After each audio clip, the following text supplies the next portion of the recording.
account. I'm too scared to check my bank account. I don't afford to check my bank account. I'm too scared to check my bank account. Check it, check it. Check it, check it. Don't want to check it. Hey guys, welcome back to another episode of GaysideStories with Trillificent. It's all LGBT all the time around here. This week I am I'm always excited about my guests, but this week is very special to me because I have a member of my family. You know what? Why don't you introduce yourself? My name is Monique. Girl. Girl. Can we get a real introduction and not that kindergarten? Hi, I'm Mo. I don't know. Original Glamazon on Twitter. Curtis is my brother in the trill, and Each town coming down. Each town coming down all the time. We're in the hood right now. You know what? We are. Mo lives in his hood. It's the gentrified hood. Let's not get because Jay told Kia that, and Kia was like, "Well, I don't see any hood anymore," and I was like, "Because we got new signs up there." Oh yeah, they flipping it. Right, but they're flipping the whole area. Like I was on my yeah. way home the other day, and I text Nikki and I said, "Bitch, when did they start calling Third Ward the what is it called?" I don't know. It's on my street signs now. The economy district. Something. Economy district. Yeah, that's what we're called now. I said, first of all, that sounds like a slap in the face. And we have these big blue Yeah, the big blue signs. It looks like in Sugarland and Stafford and stuff. I was like, economy district? Who the hell asked for the Third Ward? Historic Third Ward. What happened to that? Anyway, so I'm so happy that you are here. It's been a long time coming. Yeah, it has been. And I'm ready to get into it. Let's do it. All right, so first up is the School of Life segment.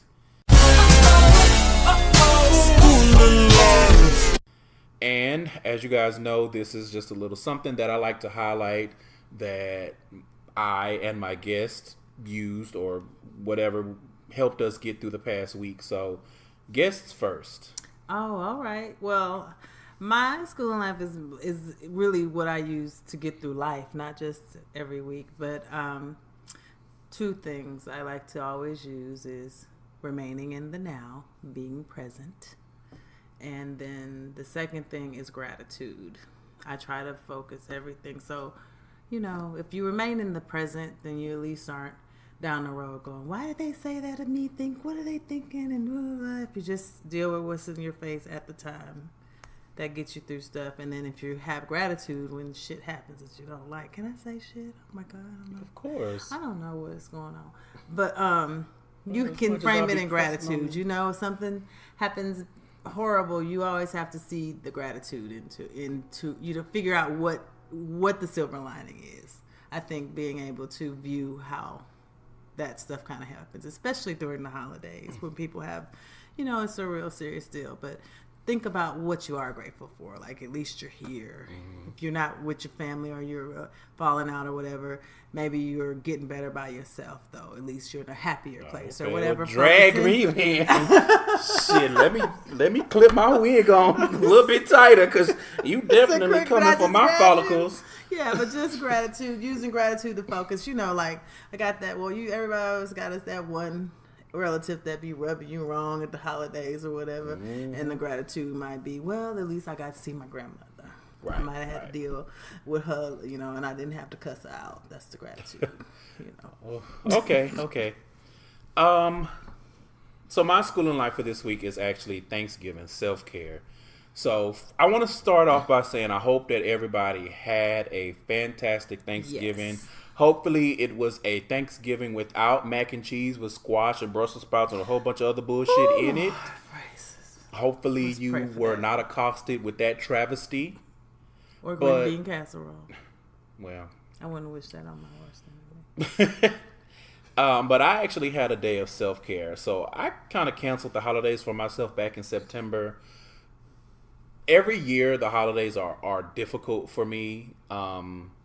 And this year I just said, you know what? I just don't have it. I don't have it. I don't feel like being fake with my family. I don't feel like being around a bunch of people that are seemingly not really concerned with me and what I'm going through with life throughout the year, and vice versa. I mean, I'm not gonna sit here and act like I am a champion of checking up on, because I am. I've gotten to the point that I'm very bad with family, and I can admit that. It's coming up on 10 years since, you know, I had the big falling out with my mom and my stepdad, and so since then I haven't. Family just does not mean the same thing to me. So I've been bad. I can admit that. But this year I said, you know, I just didn't have it.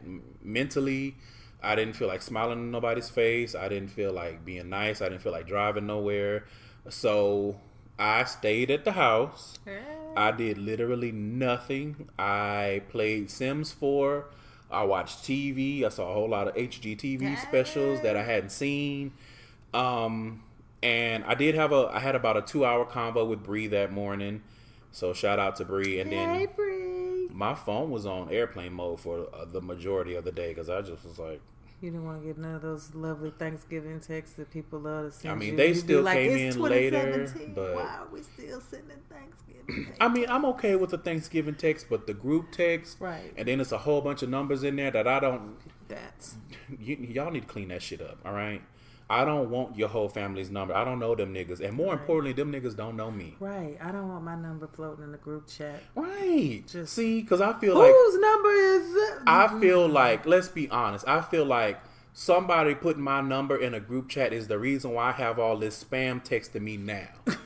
Hey, that could be. Because... Exactly. And let me just pause my schooling life real quick. If anybody knows how to get rid of these motherfucking chain texts they send all the time talking about Cheryl Easterling at P.O. Box, whatever the fuck, I'm so fucking tired of getting those texts. Chain mail texts? They got a P.O. box? Yeah, it's like an address and it's like a weird link. Oh, I get them all the time, and they come from a different number every time. Yeah, somebody in the group I'm chat like, got somebody you. done fucked my shit up. Anyway, back to my schooling life. Shout out to Bree. We had a very awesome conversation. I made nachos because for some reason I had been craving nachos. So I had that sounds nachos, good. and it was glorious. I didn't do shit. That's I a sat holiday. there. That's what holidays are for to me. You know, that's my holiday. So that was my day of self-care. And again, I hope everybody enjoyed their turkey day. Woo. Next up, so let's move on to the Come Quick segment. I'm gonna come, sir. Oh yeah! So, staying on the holiday theme, I think this whole show is probably going to have a little bit of a holiday theme. First up, stuffing versus dressing. So, I'm curious what your thoughts are on what's the difference between stuffing and dressing. I think stuffing is something that, like I told you, you can still see that it used to be a breadcrumb or a crouton or whatever it started off as. And I believe, to me, dressing is more like a bread pudding. Right. It's savory, it's like a savory bread pudding. And I hate bread puddings, but I love me some dressing now. So bread pudding I don't is know. not But my jam. So to me, I guess that's what a dressing is. When I think of stuffing, I think like frittatas and stuff too, like egg frittatas. They use dried breadcrumbs, but you still can see that it used to be a bread. Right. And I think to me that's the difference. And I don't know nobody that stuffs a bird with anything, so I don't know if I that's don't know the anybody original. that- Some people say they think it's regional. They think us Southerners have dressing and the Northerners have stuffing, and the Northerners in the North that have dressing have ties to the South, like most Northerners from the Great Migration, right? You might be from New York eating dressing, but it's because your big mama came from Mississippi in 1942. Right. So. Like, y'all weren't always in the damn North. Right. Get it?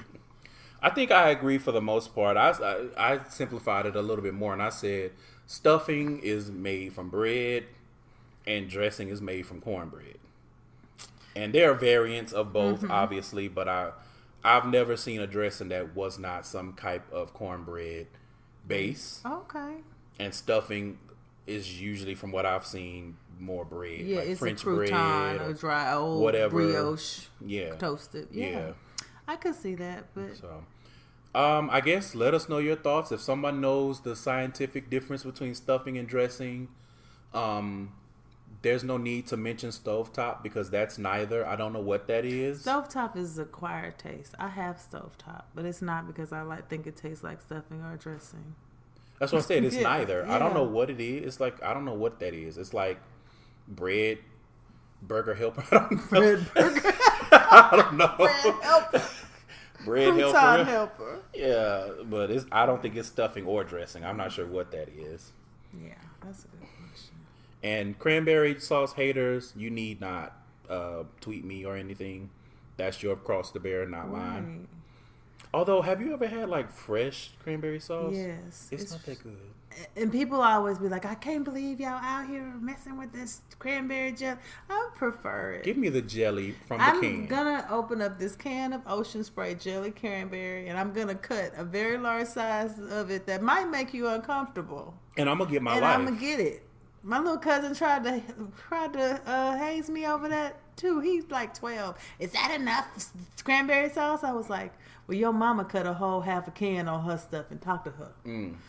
Get out of my Yeah, plate. but like real quote unquote Yeah. cranberry Everybody sauce says with it's better cranberries and it's great. not- I don't prefer it. It's I don't- okay. It It's gets not for me. Yeah. My tastes are not. yeah. It's not. It's just not for me. You know, and that's Some fine. things aren't, you know. That's fine. I'm not elevated like that. Indeed. Speaking of elevated, so during my day of self-care on Thanksgiving Day, I came across a show called Bong, Appetit on Viceland. And I feel like you told us about this show a long time ago. Yes, because I am a stan. I stand for Bong Appetit. Listen, My life goal is to be invited to that house. First of all, that house is everything. Right. It's like a nice big And then the ass weed modern pantry, house. like you That open the weed pantry, is pantry, all organized by types and grains strands and honeys and any It type of was- CBC versus TA. I'm like, what? Oh, it was so. I think I sat there and watched 4 to 6 episodes back to Did back you see to the back. one with the granny? Yes, the Italian granny. That was dope. That was dope. That's one that of my food favorite looked good ones. as hell. Yes. And it was so simple. Like everything Yeah. was just weed butter. Yeah, she was real simple, but everything she cooked looked. Now the last episode they had for this season was really weird in Japanese and Asian centric. Okay, I don't didn't know if you see that one, No. but the last they- episode yeah. I saw was a Christmas episode. okay, yeah, the last episode for this season she made gum that was flavored like dinner. It was so weird. I was like, this is the weirdest one I've ever seen. But the rest, it's always so, yeah. Yeah. So there was an episode that I saw with like some retired football players. That's one of my favorite That ones was a too, good where one. she made the football peanut little- butters. Little football bites and those that chicken That looked wing. off Oh, yeah. the chain. And it was all healthy because she's a chef for Yeah, she's a celebrity chef. for athletes. She cooks for athletes and stuff and retired athletes. So none Now of those it was. potato skins, they looked I liked good, them. but I don't like sweet potato in place of regular potato. Oh, okay. I'm You not- would- like, I'm it's not a not a huge- savory replacement for you. I'm not a huge fan of sweet potato fries, and Yeah. like I feel like I can it's- eat them. yeah, but it's they're not the same. It's not the same. It's a different I flavor mean, and I know it's profile not meant to together. be the same, Right. but the flavor profile to me is so different Yeah. because all I taste is sweet, Right. It's and not. I'm not a huge fan of mixing sweet and savory in the same Oh, see, meal. I am. But It depends on what it is, Right, but but I for can the see most that. part, so like I could make, but I would totally make that recipe with some real potatoes. because that woof, Because what That she was looked putting good. them all the toppings and all the other stuff. topping. Yes. And then the Christmas episode was a whole bunch of bougie ass food. But what stood out to me the most on the Christmas episode was they had all this decoration That they could smoke. that they could smoke. And so they had this big ass Christmas tree I joint. remember that. Listen. And I also love the fact that the main host, Abdullah, Yeah. he be high as fuck All the the time. whole time. He posted a smokable turkey the other day for Instagram because I follow him on Instagram. Oh, I need to find that. It was a joint shaped like a turkey, but it had a mouthpiece where the turkey neck would be. That's where you smoke. Yeah, see, they had like a little manger, and they were like, you They were take the like, top smoking off of the coffee manger, and and there's weed, and it was. It's like, see? Listen, I was getting my whole life because number one, I have never thought about the scientific breakdown, and even though like the hosts be high most of the show, well, I think the other ones are a little bit. Ryan be high. The girl cook don't be high. The boy that comes in, he always coming in for smoke between smoke breaks. So you notice he'll come in and be like, "I brought the CBCs," and he'll drop it in and he'll be like, "Okay, I'm going to go smoke with him." Yep. Yep. And he head right back out to go smoke. I think he Yep. just come in. I think he's high. The girl cook probably isn't as much. I think she waits. I think she waits till she finish cooking before Yeah. she Yeah, because I mean, she still has to do prep work and all Right. that kind of stuff. And so they had an Italian episode, the Italian episode with the grandma, but then they had a pizza episode. I saw the pizza. The pizza episode was good. I like that because the guy was like, I don't know if this shit gonna work. Like Right. he was looking like, I don't want to make no nasty pizza. Right. But from what I could tell, everything came out good. Pizzas Yeah. look good to me. And I'm interested in some infused pepperoni. Yeah, right. And they're really interesting. And the artisans and stuff they get to do the stuff around the dinner is always interesting Yeah. too. Like they were the guy who was blowing the pipe stuff, and then they had a guy who was doing like the Christmas guy who did all those. That's like a weed artisan. Yeah. I'm so infatuated with the cannabis industry and It's the business crazy. because I just feel like it's gonna be the industry that blows up. It already is. You know, I'm just saying as it gets more and more legal or whatever. Yeah. But we watched another thing about that. But I was just like, but Bong Appetit is just so I great was because so I love entranced. food. Yes, and then and so then they had like a Mexican where they made tacos. Tacos looked good. But what took the cake for me was the first episode when I changed it to the channel. one was They were making barbecue. Oh, the It black was the guy. black guy from the barbecue place, and that I've seen him on another show. And his grandmother, he said his grandmother used to smoke with a blunt hanging out her Yes. mouth making the barbecue. Yeah, so they had I y'all. was They like, had that guy. cannabis infused in the rub. Yeah, they had that it in the was a good sauce. I can't even remember what else they made. Yeah, but they they had made some cornbread, and then they had weed leaves on Right, top of the cornbread. Yeah, I and remember then that. they had like some kind of butter that was infused that they put on top of it was. That meal looked off all the food looked good, except for that Christmas episode. Because you know how sometimes it looks like they sacrificing the actual food for art. Right. Like, it's like we get it, you're a chef. Yeah. And it just seemed like a lot. Doing but too much. It's still, I mean, I was doing. I would eat I just always wonder, like, how much food do y'all have? Because once that shit kick in, But they're really like that's the thing that's cool about it because that's why the guy with the Ryan or whatever, those meals they think about the dosage and when the dosage will hit it's her and very everything. calculated. So then when you look at it, it's not the same as you eating some edible your friend made and then waking up thinking you talking to Jesus. You know, they've really thought it out and measured it. So I think that helps. So people don't get too high. Yeah. But the problem is if the food is good, right. you I'm just gonna keep eating. And I think that's why they do that. Because I know I think that was where they made that dip. And they ended up putting a CBC in it because it was a dip. Right. And they were like, would they infuse the chips with the THC, but infuse the dip with the CBC? Because that you might dip a lot of dip. You know, you Right. be dipping and then you just be high. Looking at the wall, seeing things. Going through it. Right. So, yeah, that is my new show. I need to make sure that I catch that. Bong Appetit. That's on Viceland. That's the same channel as that Jesus and Mero comes on. Yes. And they have some commercials for some trippy stuff. I watch lots of Viceland. I don't know what that says about me as a person. probably a lot, but I don't care. But I do. I watch that show. We watch cybersecurity. I watch weed etiquette, which is neat because it's about the legal and the stuff like that. So it's like a 2020 all about weed. Come on. Listen, that I agree with you though. That whole industry, Right. that whole thing is fascinating. It's so much. There's so much area. There's so much area and opportunity and growth in that industry. I just hope that people of color are able to take it because weed has been used so much to hurt people of color. Exactly. So it would be Exactly. nice. But I learned that the Seattle legal grow is like that. They set it up so the little people could win, not just big corporations. Okay. I thought that was cool. So I learned about a black grow in Seattle, family owned, black people all growing out there, selling out there. I was like, that's pretty dope. That sounds like no that pun needs to be. intended. But yeah. Yeah. Okay. So we are going to move into our main topic for this week.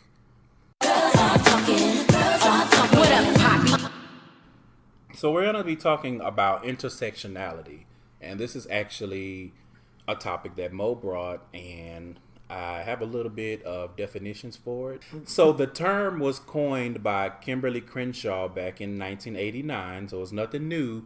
As I've said on this show, and people say all the time, there's nothing new under the sun. Just because you're just not hearing about it does not make it new.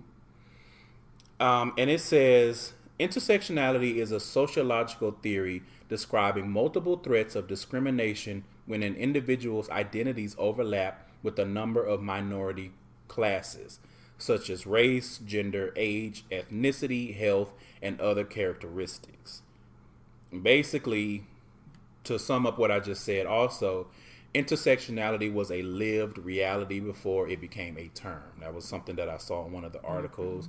And that really stood out to me because, just like I said, there's nothing new under the sun. The packaging may be new, and a lot of people get wrapped up in, social media. So social media is not presenting anything new. It's just a different package of shit that people have always been doing. You think people stunting and doing it for the gram? People been doing that forever. Where you think the term "keeping up with the Joneses" came from? Right. That's an old term. Exactly. That shit is not new. It's just now everybody and their mama can see it. Right. Versus keeping up with the Joneses, only the person on your street could see it. Right. Or people at the church or whatever. Exactly. So I wanted to start off with talking about personal definition. So what's your personal definition for intersectionality, if it varies from the one that I read? I think the one you read is close. I've never heard the formal definition of it, but other than my life. But Come I on. think I think most people, there is some type of intersectionality in their life if they are a minority or a woman. Agreed. Or homosexual. Yeah, or if you're part of the LGBT. I mean, LGBT and there's so community. many, like you said, like age, there's Right. health, thinking about if you have like a mental disorder or something. I think of able-bodied people a lot. That I too. think that's one that people don't think about. Absolutely. Handicaps and things of that nature. So yeah, I think I agree the formal, I guess you want to call it, definition is pretty spot on. So at what point did you realize that this was something that you needed to consider in your life? Or has it been something that's always been kind of in the back of your mind as you... It never had. My intersectionality, when I started really dealing with that was when I went to college. I used to take lots and lots of sociology classes and black women's studies and women's studies classes. Come on, fight the power. So I wrote a lot of papers about what it meant to be in the quadrant of being black and both a woman, right? Mm-hmm. Because that's a struggle. Black women are always talking about that, right? It's in the idea of, what do you choose? Right. Your blackness over your womanness and your womanhood, or which is worse, racism or sexism, and the idea of things of which or why is this person treating me horribly? Is it either or both? Exactly. So I think, and I'm an old bird, so since I was 18, I would say since I've been an adult, I've been aware of it. Now, if I've been aware of it, like you said, when you think about it, and thinking about other things and other people and their intersectionality and that thing and thinking about that, then those things are newer. But that's only because marginalized groups, that happens differently as each group comes out and has a voice. And when you're marginalized, a lot of times you start off with no voice. Like, think about the transgender movement. Mm-hmm. They ain't new.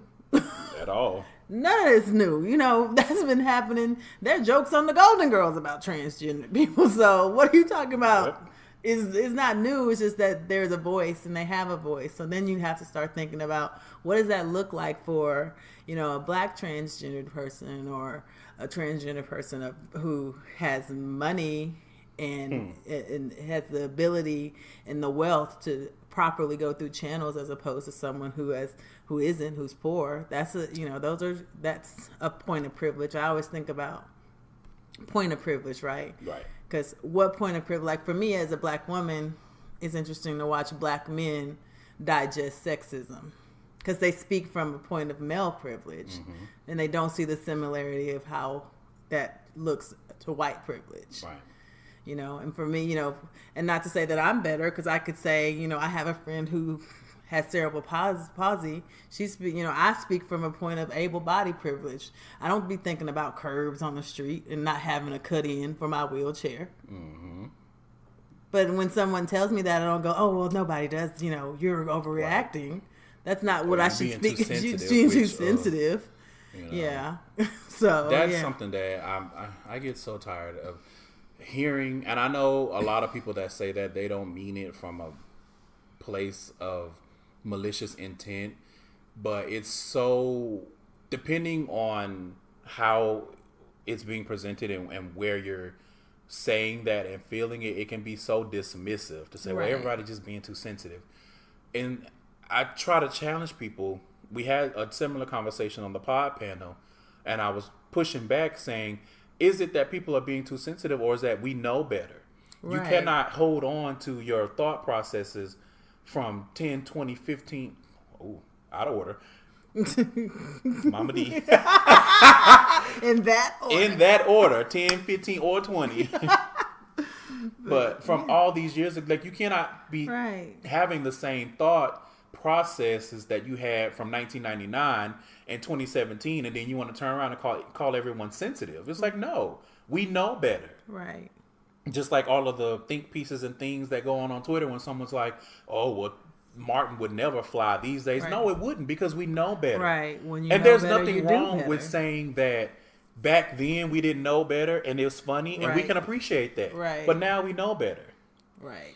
And there's no reason to hold on to that and try to lump everybody, y'all being too sensitive. And it's like, okay, because in my experience, people who say that up until it's something that's close to them. Right. And then if someone comes to you, if a white person is coming to you saying, well, you being too sensitive about Tamir Rice. Right. Or Freddie Gray or Trayvon Martin. Yeah. Then you're going to be looking crazy. You're going to be ready to uppercut somebody through a goddamn ceiling. Exactly. You know what I mean? So it's like, you have to be able to apply that all over. Yeah, this whole marginalized Olympics, though, is what it is, right? Because that's what intersectionality takes away to me, is because, look, none of it is great. We all getting fucked over by somebody, right? Because majority of us are not rich white males. I'm not the 1%.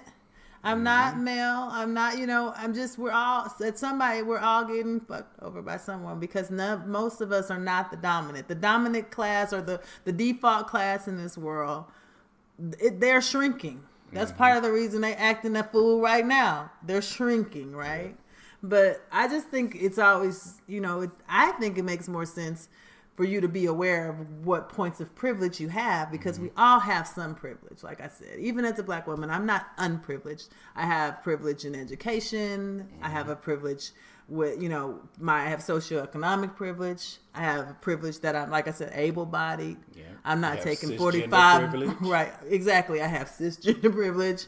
I'm fat, but I'm not fat like apple fat, like I even have shape privilege being fat. There's so many, Come on, shape privilege. That is new. Put that on a t-shirt. Come on, shaped privilege. Yeah, this is in the body positive movement. There are girls whose fat just be all over, who be mad at girls who fat stacks up like an hourglass. Right. You know, because Yeah, they I've said seen that fat becomes more acceptable. And it's more privilege. That's the fat that they like to put. That's the Ashley Grahams. They like to put those Right. out. That's Nobody's trying to put out the aesthetically Gabby Sidibe's pre-surgery, right? right. But yeah, I mean, we all have privilege. Right. At some point, the point is to be able to identify with your non-privilege when you're speaking to someone who's pointing out your privilege instead of dismissing it Or being defensive about it. And going on the attack. Right. For me, I want to say I really realized it when I started to identify more with my gay identity, I guess. Because the older that I've been getting, the more I've been saying, you know what, I need to stand up in my community. I need to not hide behind, because I have a lot of privilege even within this. Like, yeah, I'm a part of a marginalized group, but I'm straight acting. I mean, depending on who you ask. Right, yeah. But for the most part, Masculine presenting. right. Like, I'm not, when I walk down the street, people are not looking at me like, oh, he got a switch, he gay. You know what I mean? For the most part, it's one of those, we can get into the nuances of that if you know what to look for type thing. I know. My brother is the same way, though. My brother presents masculine, so masculine that women are always, you know, who is he? Can I, girl, let's just keep moving. I don't know, because when he opened his mouth. Well, that's because it's like code switching. And that's another thing, you know, code switching and all of that stuff. And that was another thing, like, I don't want to have to do that all the time. I want to just be me, authentically. Authentically you, right. But then I have to realize, okay, now I'm at a new intersection, because I've always been at the intersection, but there's a difference between being at the intersection and knowing and acknowledging that you're at that intersection. So now I'm like, okay, I'm a black man, I have male privilege, and I have cisgender privilege, but I'm also part of the community. Right. So now I'm at this lower intersection. And I think one of the main things that sticks out to me when I start thinking about intersectionality is who is below me. Like, I kind of look at it like the streets in New York, and you go higher, higher, higher, higher, higher. Yeah. So I'm thinking, if you're white, male, straight, rich, you're at 125th Street. Right. And we all are just falling at lower avenues from there. So I'm always looking at who's below me. Who's on Skid Row. Right. And a part of the reason why I present the show the way that I do is to try to help. Because for sure, I know that there's lesbian erasure in the media. Like, lesbians don't have the same voice as gay men do. But then at the same time, I have to fight for myself, because black gay men don't have the same voice as white gay men. Right. You know, that's why they have that term white gays. Right. Because when people think LGBT and when it's presented on TV, it's usually white. Right. Or white passing, or if And it it's is of usually color, upper middle class. upper middle class. You don't know how. Right. Because they be making lattes in Starbucks, but somehow they affording to live in Manhattan by themselves. Exactly. So I look at that and I'm like, who's behind me that I need to help prop up? Right. That's a good way to look at And it. I think about my friend Lyric, who I had on the show. She's a transgender black woman. Think about other transgender black women that I'm aware of, because it's not just enough to say I'm at this intersection and here's my privilege, and we'll get into that a little bit later, but it's how am I using my privilege to help others? Right. Just like I expect someone who's more privileged than me to help me, and I'm not saying stick their hand out and pull me up, Support. but support. Yeah. To just like we as black people expect white people who quote unquote get it to get their counterparts together, it's the same thing. If I'm thinking a transgender black woman is expecting that support from her brothers in the community. Yeah. Especially, like, as allyship, to me, everyone wants to tell people how to be an ally, but the biggest part for allyship is support. Right. It's help. How do you need my help?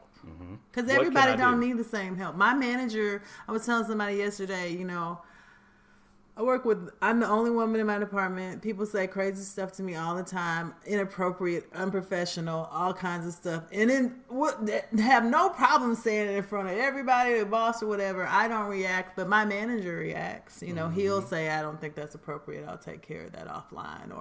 Or people will try to, it's always, I have to bring all the receipts for any decision I make. And my manager will, people will complain that I'm not doing this and this, and then it'll go all the way up to my CFO, and he'll be like, well, we need to bring them in because, they spending all the IT money since they complaining about you and they want to shine a light. Let's bring them in and let's talk about why we using all this money to do all these things, But that is support to me because what they do, they might not cut off nobody's heads or whatever, but basically they're saying, I support her in what she's doing. She's right in what she's doing. Right. The reason she's not doing those projects for you guys because you ain't got no money to pay for them projects. Mm-hmm. And she trying to be nice and work with y'all, but y'all don't like her. You saying she going too slow. Well, guess what? She's not gonna go at all now. Yeah. But that. How can you help me? That's not traditional allyship where they bust in and take them to HR and do all of that. Have their ally cape. Right, but that still helps me because that supports me and professionally. So yeah, allyship is many different flavors. I think that's something that we box ourselves into, expecting people to ally. But a lot of people, like you said, don't think like you about who's I help below me and how can I help you. Because it's it's all self first. Mm-hmm. So I'm curious about your thoughts on people who live at these intersections, but they choose to clamp to one identity maybe first or whatever. So, for example, you may be a black woman, but you say I'm black first and a woman 2nd, or a black gay man be like I'm black before I'm ever gay. You mean like the 53%? Well, lay well, whelpity whelpity. We want to just talk about real life, like the 53% who decided it was way more important to be white than support Hillary. Mm-hmm. It burns you, don't it? Yeah. Because that's the thing. I think black women historically have always showed up. To support whatever we needed to support, whoever needed to support it. I didn't care for Hillary. Yeah.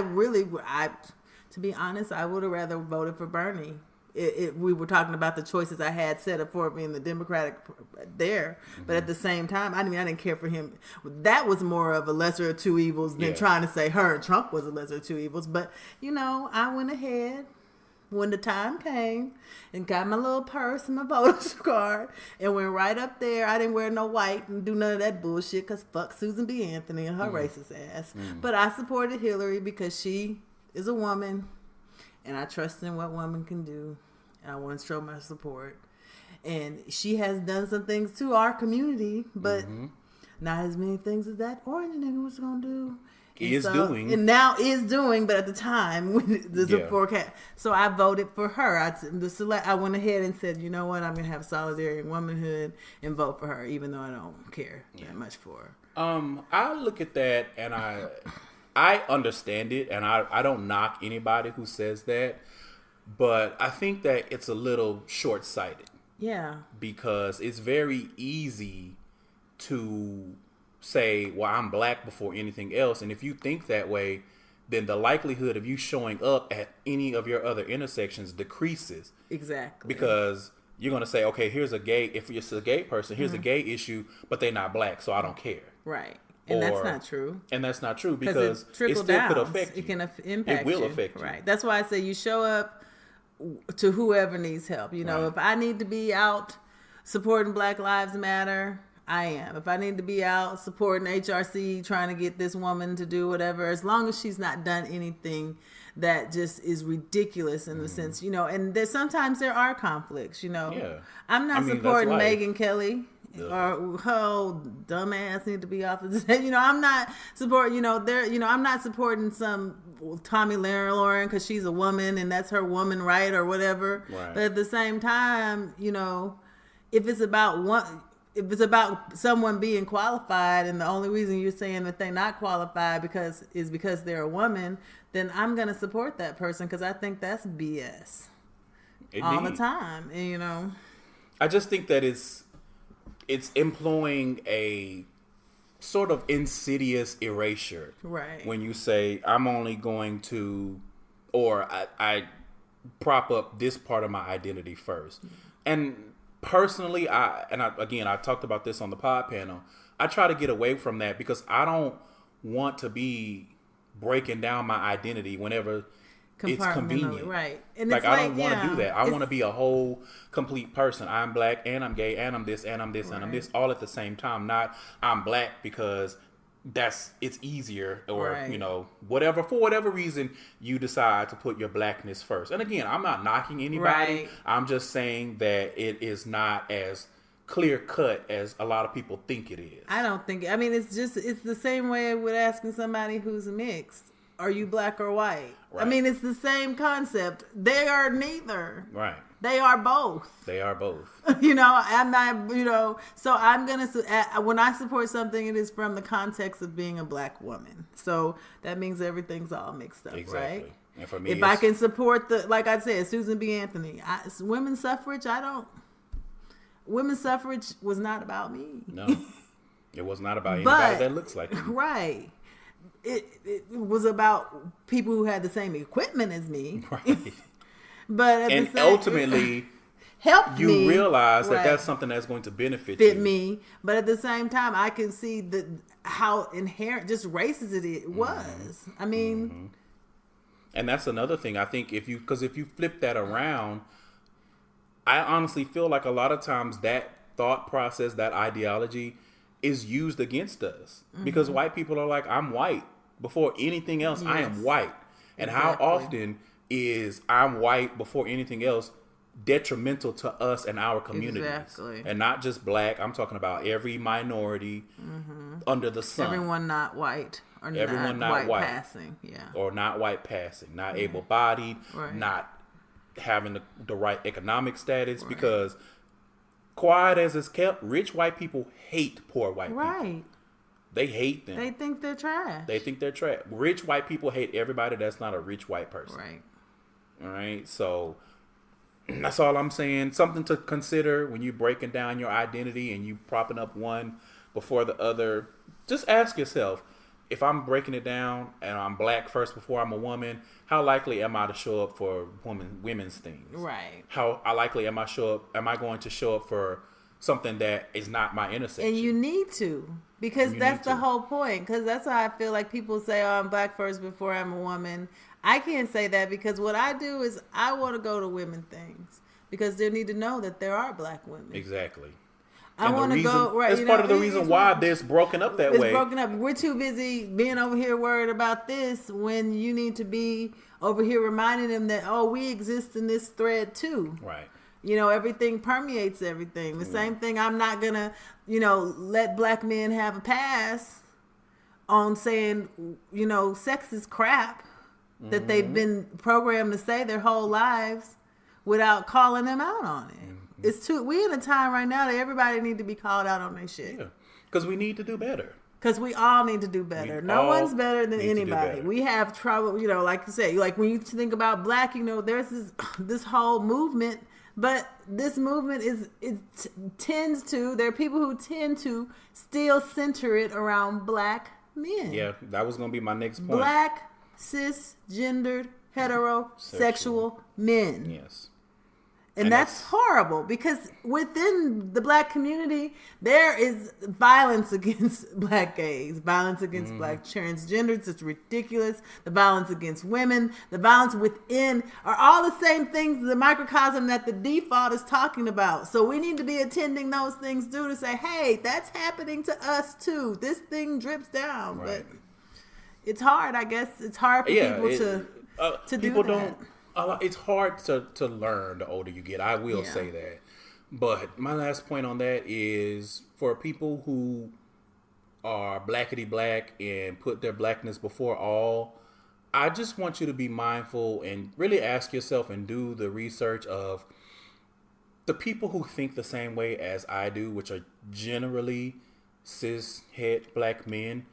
Are they going to be fighting for me at my intersections? Because for the most part, They aren't. straight black men don't show up for nobody. No. And I'm not trying to be divisive. Facts are facts. It's the same way straight white men don't show up for anybody. They don't it's show just a point Right. of privilege. Well, straight black men show up for other straight black men. Straight white men don't show up for nobody. And sometimes they show up for other straight black men. Sometimes. You're right. It just depends. It just depends on... Because But there's anyway, we can get into the whole Right. respectability of that and everything. Oh, right. That's exactly. a rabbit hole. It is. And I mean, I guess that's what intersectionality is. It's a rabbit hole, right? Because you have all these things and you have to make these decisions based on your views and your bases and your all that. I always thought it was funny because I used to work with a girl who refused to be black. Listen, a Waka Flocka. She was Creole and she was refused to be black. I was she's a GOPer and we used to be Facebook friends. And I never unfriend or unfollow anyone. To tell you when someone gets on my nerves enough for me to put you in the deep six of social media, you have to be doing the most. Yeah. And that's what she had decided that she was going to be, a white woman. Yeah, man, the whole black thing. I don't know. I don't know. That's a different episode.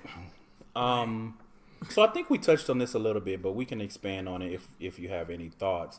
But I'm curious about: do you believe that understanding intersectionality as a society is that a key component to helping invisible bodies become more visible?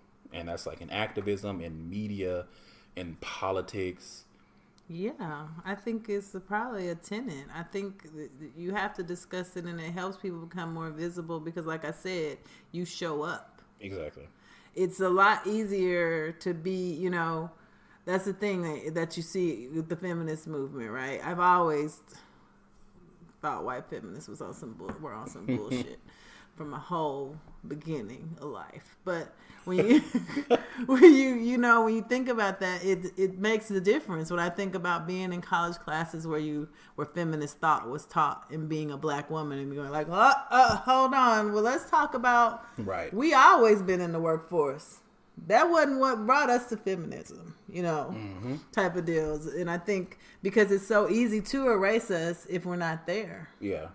It's a lot harder it's so much easier to make those statements, or a lot to call someone out on. I noticed that you got a problem with Beyonce and her and the male gaze, but you okay with, Taylor Swift and the male guy, white privileged Barbie get to do everything. Right. Come on, white privileged Barbie. So, it's just, I think it's required is what I'm just saying. I think it's much easier to erase someone who's not there. Yeah, I agree. And I would honestly probably take it a step further in saying that I think a lot of people feign ignorance in order to erase. Oh, that's a good point. Because it's not that difficult of a concept. Mm-hmm. Almost everyone knows someone at some type of intersection. Mm-hmm. But it's easy to say, well, I don't see color. Mm-hmm. I don't see, gay, straight, everything's the same to me. And when you start thinking that way, it's easy to Case in point, I don't have to explain it. Look at what this administration is doing from the White House. Right. That's exactly what they're doing. Look at trying to roll back Title IX protections. Well, we don't need that because whatever the case may be. We don't need separate protections for transgenders at work because they're not facing that issues. And it's like, it's easy to erase because you know that it's an issue. Right. But if you feign ignorance, you can do what you want. Yeah. And who's challenging you? That minority who already doesn't have much of a voice to begin with. Exactly. So, and I honestly feel like a lot of people do that. I feel like a lot of black men do that. Oh, yeah. That you feign ignorance. Oh, I don't understand the plight of black women. Right. It's no different than black men. When you know good and damn well that black men are not facing the stats of domestic violence that black women face. Yeah, black men aren't worried about if they can have a delivery man drop off food at their house because they're home alone. Or taking Uber by themselves. Right, exactly. Or being out on the street with a skirt too short so somebody can say that's what happened, Or anything. I'm just living. Black men are not worried about being labeled a gold digger because they marry a woman that has more money. That has more money. Even though anyway, we don't need to get into that. Right. Even though plenty be on people's couches. So that's something to consider. I think a lot of people do use that, and they use that ignorance as a weapon. They weaponize it. Yeah. I agree. But I do agree that it's vital to help make those invisible bodies visible. Yeah. But we, at the same time, have to be cognizant and weed out the people who are doing it on purpose versus true ignorance. Yeah, because people get, and that's I guess in 2017 the thing that I hate a lot of times is that people don't get a pass for being ignorant. But God, we live in, even though with social media, there's still people who are compartmentalized. There's still people who don't live outside of their small worlds. We see it all the time. People live in these whole little microcosms, and they're truly ignorant because they haven't been exposed. Right. But, like you said, there are also others who feign ignorance because it seems, it's the easy Because it's out. easy. It's the thing to do. It's an easy out. Or they just want to be an asshole. That is willfully obtuse. Absolutely. Unfortunately, but absolutely. Okay, so how do you feel about the argument that intersectionality doesn't actually exist? So the example that I saw was saying that people feel like there's no need to overlap the experiences of discrimination. So if you're a black woman and you experience racism, then it's just racism. And if you experience sexism, then it's just sexism, and there's no need to overlap those. How do you feel? I think it's hard because the problem is that it could be both.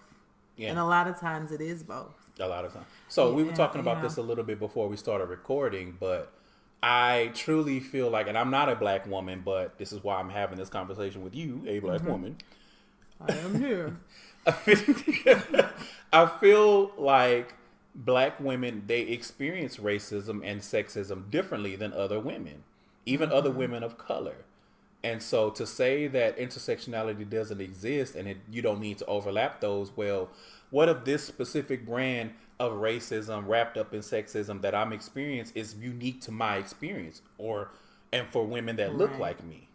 Right. So how can you erase that, especially because more than likely you don't experience it. Yeah, I remember I was complaining because someone had said something crazy to me. It happens all the time at work. And I was just like, I just don't know, was he being racist or was he being sexist? And some black man jumped up to try to tell me, well, girl, he was being racist. Well, that's not how it works, boo-boo. Right. So he could just as well easily been telling me that because I'm a woman. Mm-hmm. Because I've seen lots of interactions. My boss is an other. I don't know what he is. I think maybe North African. I don't know. He's an other. He's not white.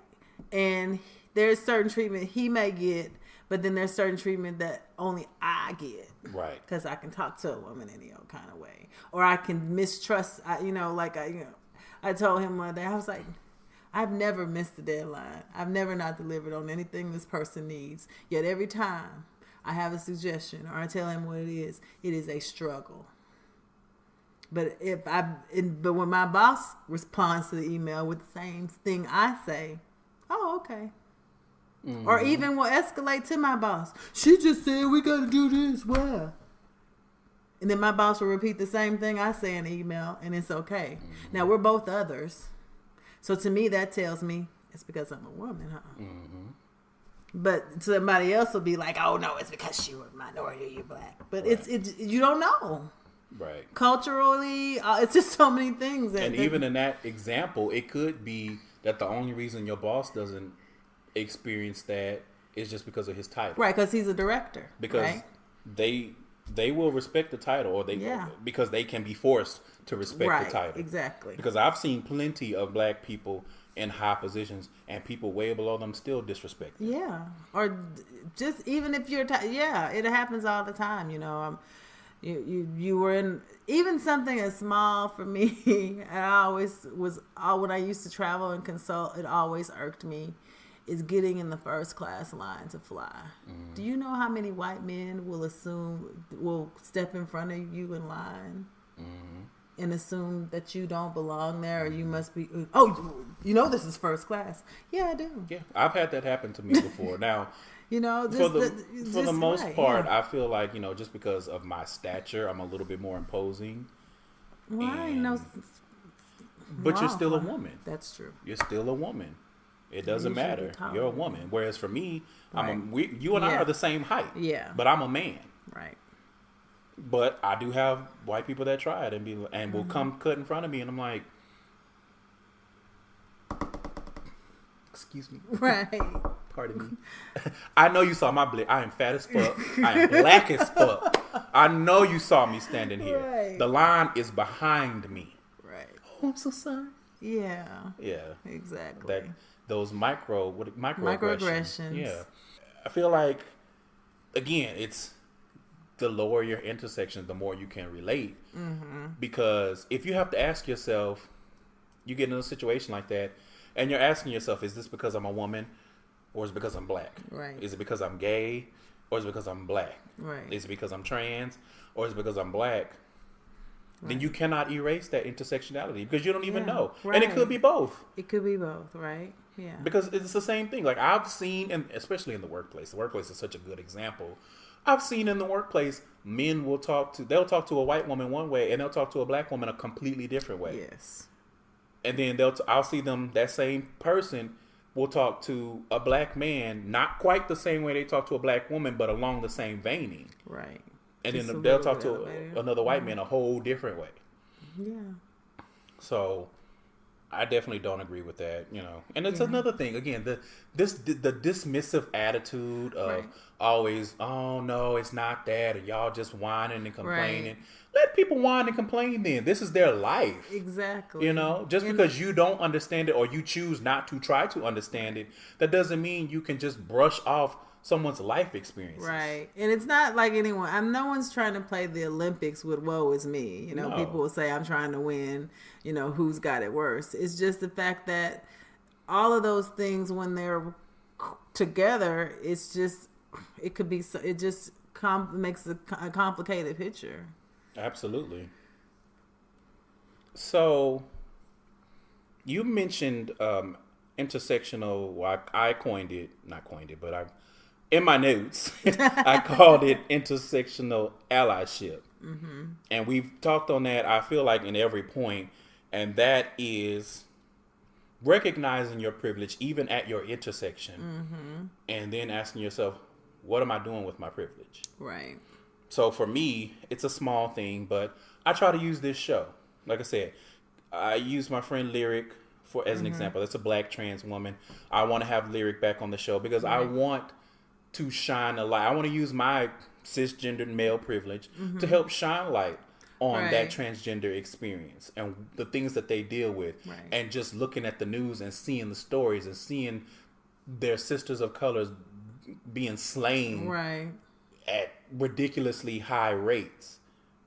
Anybody else that I can think of? I use it to shine light on bisexuality because bisexual people get a bad rap Right. for no damn reason. And bisexual women get almost erased. No one really thinks of women as bisexual. They're always like, oh, she's just trying some things. Either that or they get fetishized. Or and that it's is like, the same, exactly. oh, bisexual women, that's the wave. They're and gonna pop she out. give She's gonna me bring all up, of my the girl got a threesomes. girlfriend. Yeah, she gonna give me all the Right, threesomes I've ever exactly. dreamed of, and it don't matter that I only got 5 inches of semi-hard dick. You know what I'm saying? Because she bisexual, she gonna have a steady train of Right, bitches in my bed, exactly. and it's like this. It doesn't work that way. That's true. So I definitely try to use the privileges that I have to shine a little bit of light. But what were your thoughts on it? I think for me it is about trying to use my privilege to help people whatever way it is, right? Is that my voice? Is that even in dismantling things, right? Like, people were talking about removing all these Confederate statues, and they wish they would spend the money on curbs, having sidewalks and cut-ins for wheelchairs. Right. Which I'm not saying that's not a bad idea. But at the same time, your pain for that, the psychological pain for some people is seeing Robert E. Lee could be just as painful, right? Mm-hmm. But not dismissing that and saying, oh, well, that pain, that one wins the Olympics today. Right. But being able to say, that's a good point. Maybe we should come up with something where we could do both. Exactly. Or maybe I should think about that next time I'm, somewhere and we're talking about that or mention that. And just also, I'm big on being present in the places you aren't present, in the places where the default is. I used to be the president of our alumni association. People were always talking about, well, we aren't doing a lot of things as the blacks and whatever. And I would say, well, we need to be as blacks doing all the things the white people are doing, showing up to those things. Exactly. So they remember that, hey, black people went to this school too. Mm-hmm. When they have a big, large alumni, instead of always having the black thing, maybe we need to posse up as blacks and attend the white thing. Right. Just so they know, oh yeah, we're here too. So trying to, make yourself more shown. And just allyship to me is asking people that you want to be an ally to what they need. Mm-hmm. We want people or love to help you and give you help that you didn't ask for that ain't helping you.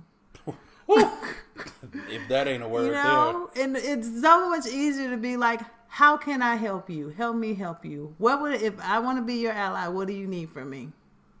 What can I do? Is it my voice? Is it my support? Do you want me to sing? I got an extra $25. Like, what is it I could do to help you or support you? Right. How can I support you? Do you have ideas you have out there? Can I share those with someone on social media that whatever it is? How can I help you? Exactly. And I think the main thing to remember there is, just because you are at an or multiple intersections, it doesn't mean that you can't still be an ally. Right. I think that is a good way to wrap it up. Yeah. So this was a good conversation. It was really good. I almost feel it intellectual. Almost. But y'all know I don't know shit. So. Queen of being fake intellectual. Come on, fake because intellectual. I'm trash. Listen. Trashy trash. Trash. Do not know. Do not ask. Do not know. Okay, so we're going to wrap up the show with the queer query. Question. 3 questions. First up, what type of vibe do you personally want from the next Beyonce era?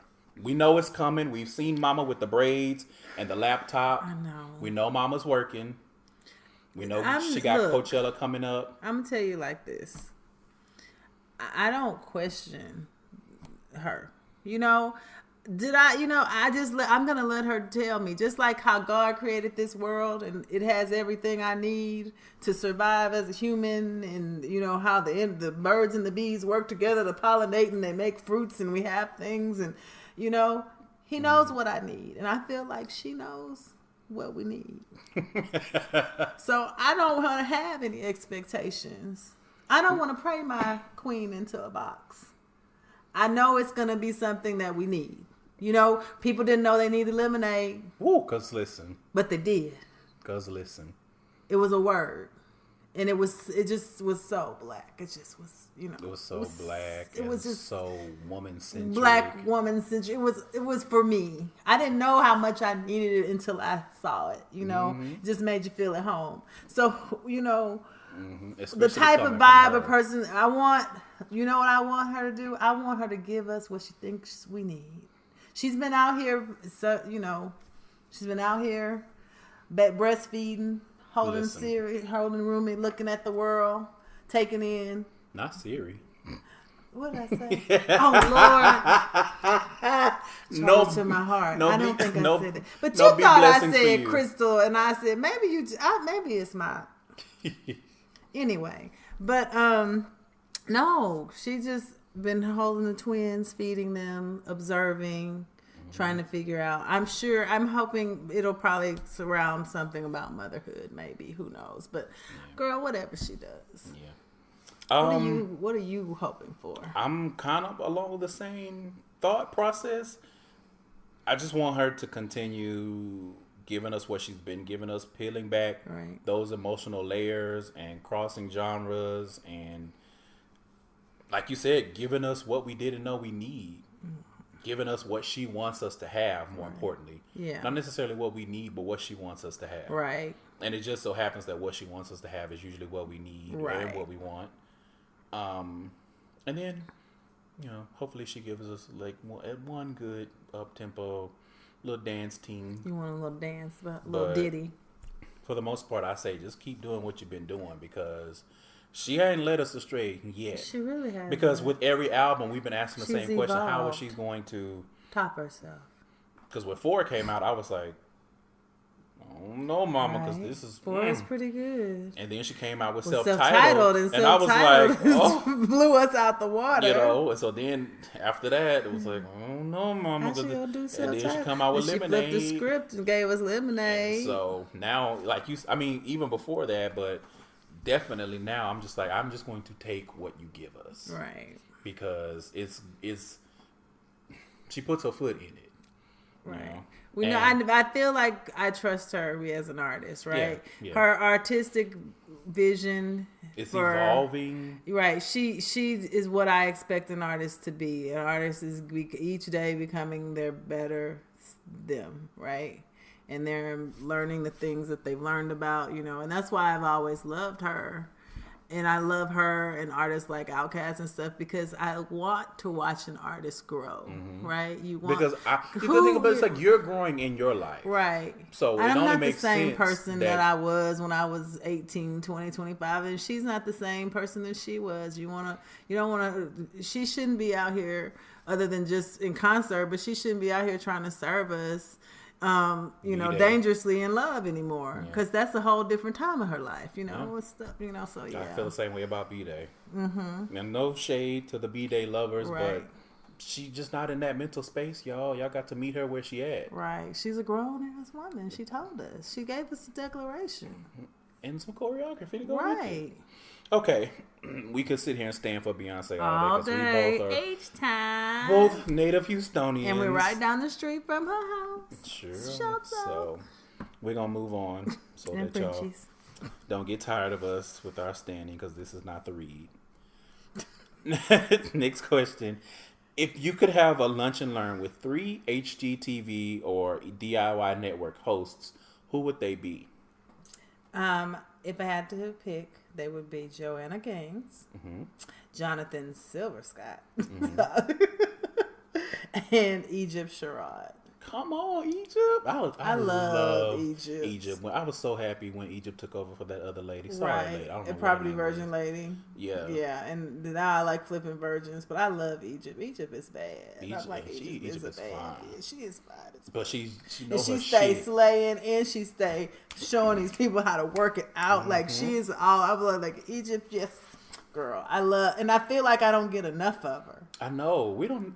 You know the people that you really, really, really Yeah. love. You never get enough of. So my 3 were Joanna Gaines from course, Fixer Upper, yes. of course.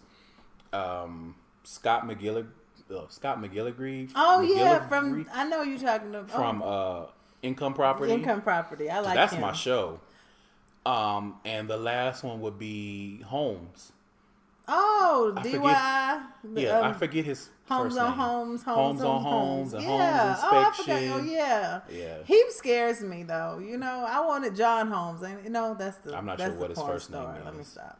Oh. But I want him to come to my house though, because I Listen, feel like now that's what's the that's scary. the scary part. But I feel like he need to, because I feel like it's some things that might have not been. You know, my house is getting it's 10 years old. I need him to cut up and tell me if I got some stuff dripping that's been. You know, Listen, 'cause he- what they did is they didn't install this right. Take a shot. Just so much knowledge wrapped Yeah. up in there. Like, he goes through them houses and be like, "This shit is fucked the fuck Right, up." and they I'm- build it all the way back. And I'm gonna tell you exactly how.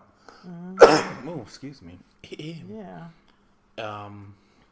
Special honorable mention for Anthony of the Kitchen Cousins, just because I think he's cute. Oh, he is cute. They don't. I don't get enough of them either. I feel like think they're they. not- I think they live in their lives. Right, they just Because I know out. the one got married, the clean cut one got married. Oh, okay. So and, yeah, you know, I probably had started Got a a family. family. And, but that don't stop the property brothers. We just get drug along. We building the dream house right now. well, you know, the property brothers are on a mission. Like you can They tell, want to take over the world. they want to take over. They want to the be world. the Beyonces of twin renovation. Absolutely, absolutely. They really Because are. they are on a mission. They have so many fucking shows. I don't even know how they have the schedule, how they do it. Yeah, because Filming multiple series at one time, and then Drew been on Dancing with the Stars, and there's just Yeah. all kinds of stuff going on. Like their agents or whoever does their scheduling, probably is overworked, but well paid. Yeah. Because I don't know how they do it, and They they do a lot and they of stuff. flipping houses all over the country, so they constantly. And I feel like Jonathan has multiple renovations going on at once, Right. and he's flying To from check one in to on one. You know all what I of mean? them So and because I figure really out. feel like what we get on the show, he probably was there for just that day. Yeah. And I then bet. he had to went leave, to do some other You know, thing. so Yeah. definitely curious about that. Okay, last question. What's your favorite holiday dish? I don't know. And I've been thinking about this since you told me. And I don't know. I guess I would want to say it's probably a dressing. But then I feel like maybe it's not. Maybe it's something more dessert oriented. Like, Mm-hmm. you know, only get, you know. I'm going to go with that. I'm going to go with my favorite holiday food is dressing because I don't ever just wake up and make dressing. Although my boyfriend will do that sometime. I decide to make a dressing or whatever, but that's very rare. Come on, boyfriend. But Random dressing. right, random dressing.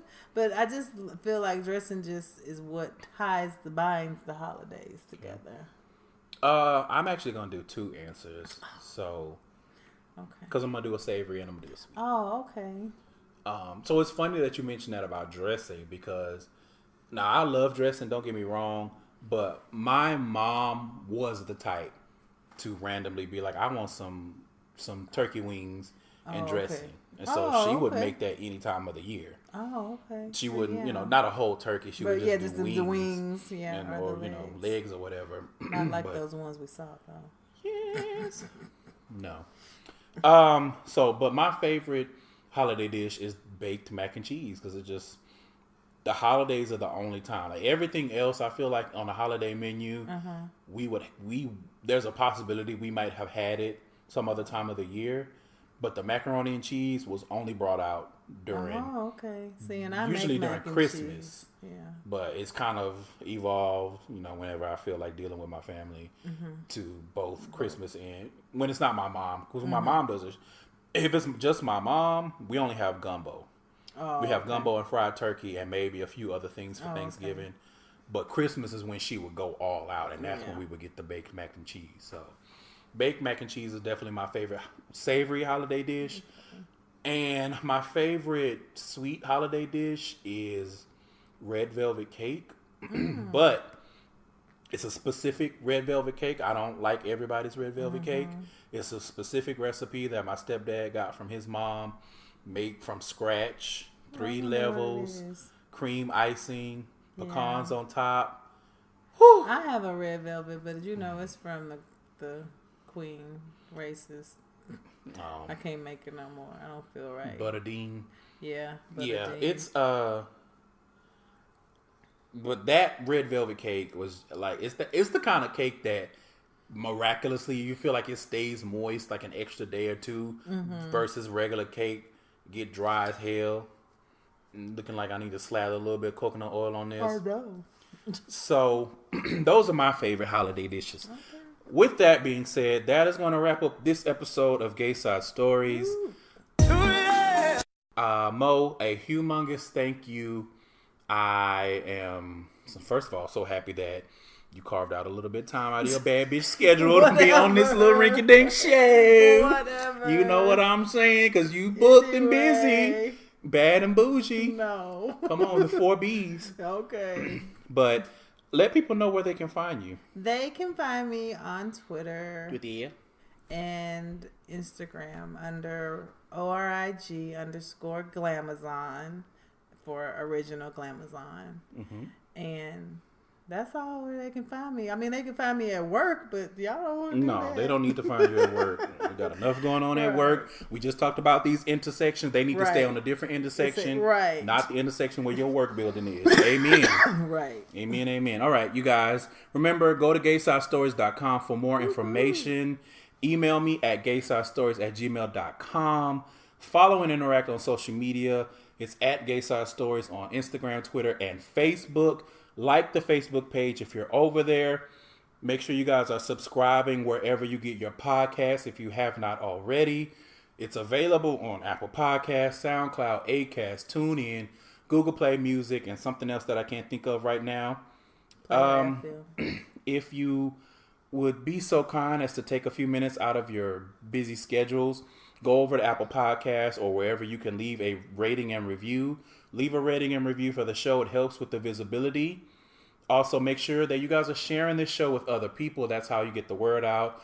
It's a small independent podcast. I don't mind that, but I still want to just reach as many ears as possible. I feel like this conversation, I feel like, was...